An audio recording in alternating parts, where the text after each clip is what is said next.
Okay, so we were able to slip the old radiator out just simply by pulling this shield back. I was able to do it myself without any help, very gently. So you can see here's the old radiator here.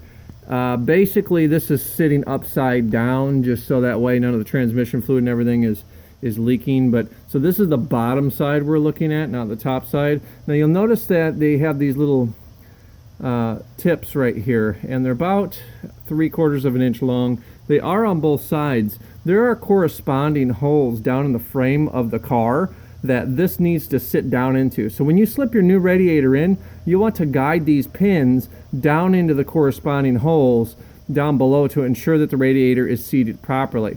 Once the radiator is seated properly, you'll then be able to begin hooking everything back up, your transmission lines here and there. You'll be able to make sure that your weep valve is closed on the new radiator. You'll put your side bolts in, and then you'll start connecting all of your other hoses back up and your fans that we disconnected earlier.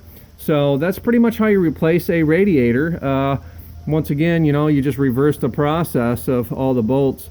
Just kind of watch this video again if you need to in order to see where everything goes and what sizes everything was. But it's pretty much a 10 and 12 millimeter for the most part. I did have to use a 19 millimeter wrench in order to get this line off, but it did appear that the new radiator came with that line already attached, and then they were expecting you just to disconnect the hoses themselves for the transmission line.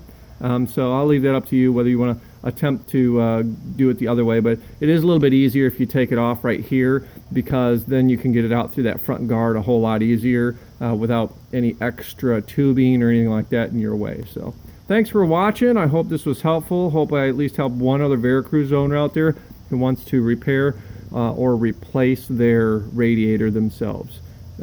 Please make sure to like this video. I would definitely appreciate it. It's one of my first videos. If you do like it, maybe I'll make some more on other things that I do on the Hyundai or other repairs to other vehicles. Thanks again. Bye.